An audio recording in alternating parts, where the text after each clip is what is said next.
Sobre câncer, essa semana um anúncio feito pelo apresentador Thiago Leifert e pela esposa dele, Dayana Garban, chamou a atenção para um problema grave que afeta as crianças. Eles anunciaram que a filha deles, a Lua, que tem 1 aninho de idade, foi diagnosticada com retinoblastoma, que é um tipo de câncer nos olhos. O casal contou que a criança está em tratamento e que a doença foi descoberta já em um estágio avançado, apesar da pouca idade da menina.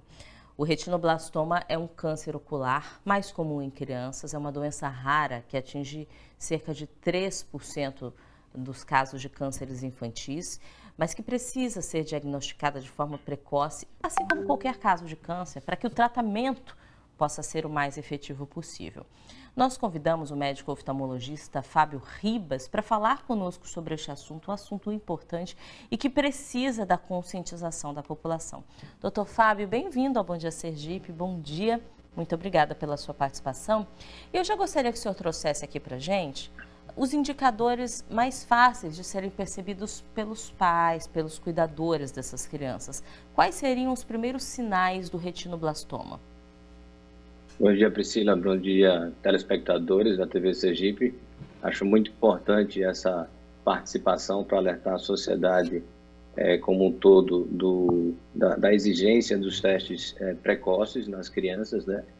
Os sinais o mais comum, né, que todo mundo está acostumado a ver é aquele perda do reflexo vermelho, né, em um dos olhos, ou no caso, infelizmente, da lua nos 2 olhos, né? Mas existem também outros sinais importantes que as pessoas que cuidam das crianças, né, pai, mãe ou alguém que seja bem próximo, que possa perceber no dia a dia. Sinais sutis como o olho um pouquinho torto, que é o estrabismo, ou mesmo a criança está com alguma dificuldade esbarrando em algum objeto. E também, como o Thiago colocou na entrevista dele, né, de que percebeu que a Lua, quando chegava muito perto do objeto, ela tinha um tremor ocular, né, ou seja, isso já era o cérebro dela tentando achar uma parte da retina que não tivesse tumor para que ela pudesse enxergar melhor. Esses são os sintomas, os sinais mais comuns, né, que o leigo, ou seja, que a pessoa que não é médica pode detectar e achar que algo esteja acontecendo. A filha deles foi diagnosticada, como eles mesmos falaram, num estágio um pouco mais avançado, apesar de muito nova. Quando a gente tem uma criança, no protocolo, que é natural de todo bebê que nasce, você leva a criança até um oftalmologista para fazer o teste do olhinho, logo nos primeiros dias de vida. Isso já é seguido pela maior parte da população. Mas, além desse teste do olhinho, muitas vezes o diagnóstico não acontece ali no teste do olhinho. Qual seria a outra orientação? De forma preventiva, eu como mãe, eu como pai, eu tenho que levar com que idade essa criança para fazer um exame que possivelmente possa diagnosticar essa doença? Então, esse é um tumor, como você falou antes, raro, mas que ele pode, na grande maioria, acontece até os 5 anos de idade. O protocolo do Conselho Brasileiro de Oftalmologia e a Sociedade Brasileira de Oftalmopediatria, né, no protocolo deles, exaltam a importância do teste do olhinho, como você falou, ou seja, nas primeiras 72 horas do nascimento, ou seja, você faz na maternidade ou logo após.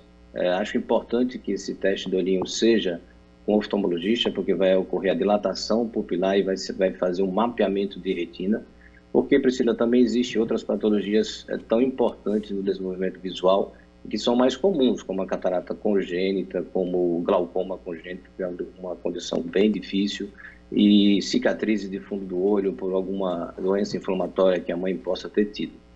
Após o teste, esse teste do olhinho, exige-se que entre os 6 meses e 1 ano de idade possa se repetir um exame oftalmológico completo, mais uma vez com a dilatação pupilar, e após os 3 anos de idade. Mas, de 3 em 3 meses, cada vez que essa criança, que esse bebê vá ao pediatra, né, que é orientado que se vá de 3 em 3 meses, o próprio pediatra faz o teste do reflexo vermelho, né, de colocar aquela luzinha na pupila para ver se o reflexo está presente. Caso o pediatra, né, obviamente, identifique alguma alteração, ele vai encaminhar imediatamente para o oftalmologista. Então, mesmo que o pai ou a mãe, ou, enfim, o tutor dessa criança leve no pediatra, e se esse pediatra não fizer esse exame, é ideal também que a família cobre para que seja feita também a análise do olho da criança, né? Sim, com certeza, porque é um teste muito simples, mas é um teste que pode detectar, como você falou, a doença precoce. Porque como o próprio Tiago falou, né, o estágio da Lua foi um pouquinho mais avançado, até porque a condição dela são os dois olhos, né, acaba sendo mais raro ainda, então é um tumor, digamos assim, um pouco mais agressivo. Porque aqui a gente está falando de um tumor maligno, né, em que se você descobre precocemente, você tem grandes chances de cura. Mas se você descobre, obviamente, num estágio mais avançado, a primeira preocupação é, obviamente, saber se esse tumor se estendeu para o resto do corpo, em forma de metástase, ou a localização e o tamanho desse tumor no olho para poder saber qual tratamento vai ser colocado para aquele paciente. Bom, falando um pouco sobre tratamento, doutora, a gente está contando aqui o caso da Lua, filha do Tiago e da Dayana, que é uma criança que está tendo essa visibilidade toda. Agora, muitas outras crianças no Brasil passam por esse processo e passam pelo tratamento. Nós vamos conhecer agora a história de uma criança que mora aqui em Sergipe, a Júlia. A Júlia tem 10 anos de idade e tem uma história linda de enfrentamento do retinoblastoma. Vamos acompanhar.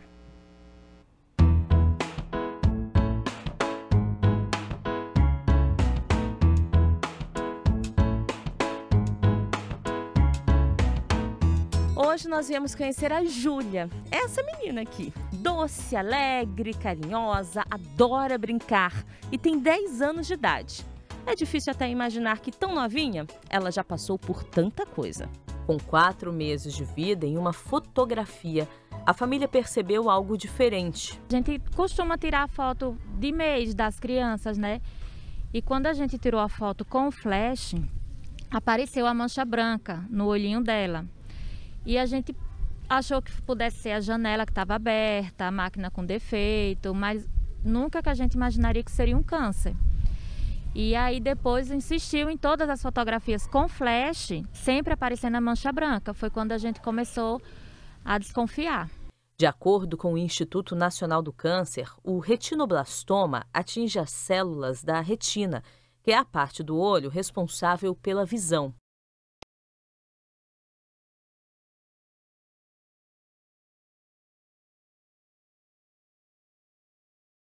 Quando a gente procurou o médico, a gente levou inclusive a fotografia, falou para ele que tinha sido com flash, e aí ele já nos encaminhou para o hospital de referência, né, de retinoblastoma, que é o GRAAC lá em São Paulo. E assim, a gente diagnosticou na sexta-feira, dia 1º de julho de 2011, e no dia 3 a gente já embarcou para São Paulo. E logo em seguida, assim, o hospital nos recebeu e já começou todos os exames. No dia 13, ela já iniciou a quimioterapia.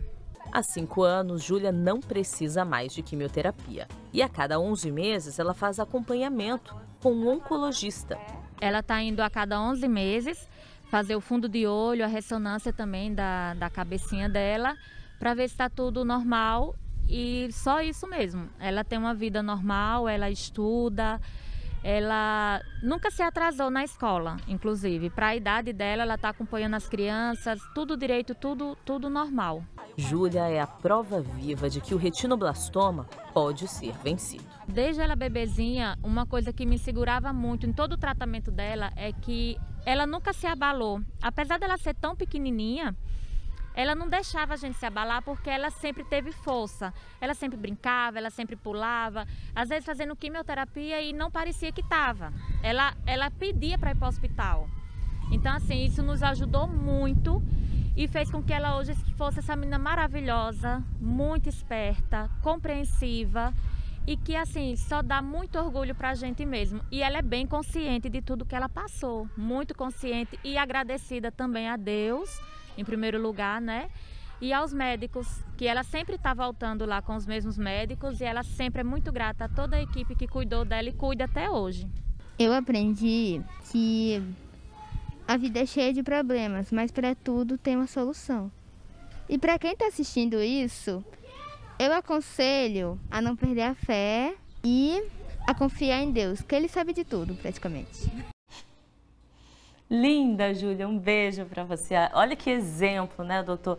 E que exemplo Grande de exemplo. esperança, porque às vezes o pai recebe esse diagnóstico, os pais da Júlia falaram que o momento mais difícil, efetivamente, é o momento que você tem o diagnóstico. Ninguém espera passar por uma situação como essa. Mas é preciso enfrentar e correr para fazer o atendimento o quanto antes, né? Exatamente. A gente quer que a própria Lua tenha o mesmo desfecho da Júlia, né? E outras crianças também que sejam diagnosticadas precocemente, porque isso realmente é o que vai nortear o tratamento e vai definir a melhor condição dela no futuro, né? Não é só simplesmente uma condição de enxergar melhor, né? Ou de ter sua visão restabelecida, mas é uma questão de vida, né? A gente está falando de um tumor maligno, é uma questão de vida. Então, quanto mais precoce esse diagnóstico for feito, mais chances essa criança tem de ter um excelente resultado, como o exemplo aí da Júlia. Júlia, um beijo enorme para você. Doutora, eu queria que você falasse um pouco sobre esse tratamento, tá? Uma vez o diagnóstico sendo feito, como é o tratamento dessa doença e quais seriam as consequências mais graves, se a gente pensar? Porque esse tumor, ele pode também se espalhar para o restante do corpo, então é preciso que tenha realmente essa celeridade, né?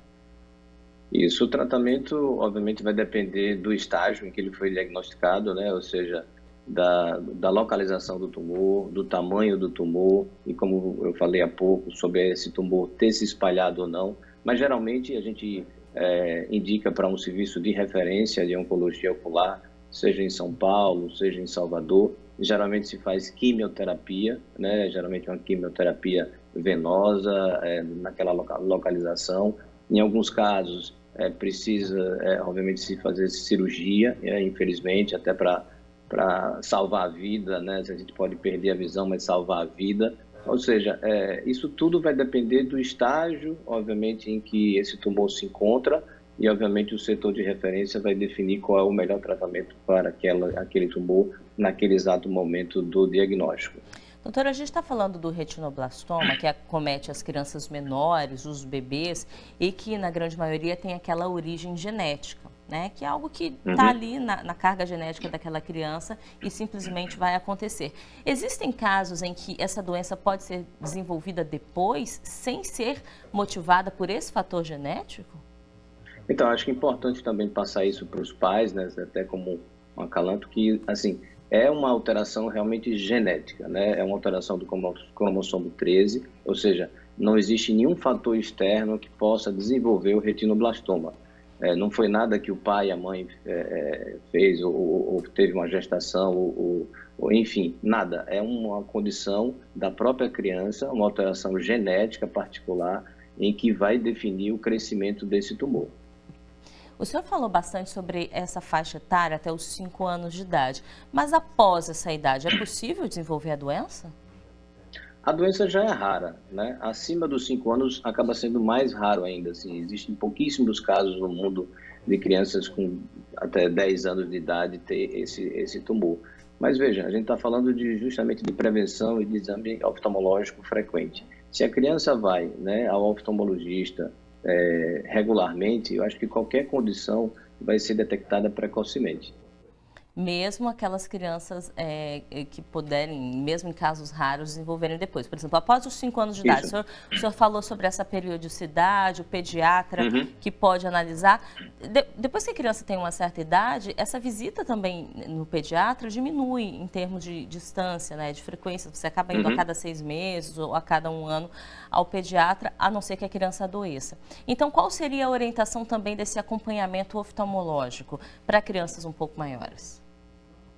Olha, para criança acima de 5 anos de idade, eu acho que o exame anual oftalmológico está excelente, porque você vai fazer o mapeamento de retina, vai detectar qualquer alteração que surja, e obviamente com todas essas informações, né, de pessoas próximas, pai, mãe, de alguém, de perceber alguma alteração no olho ou alguma alteração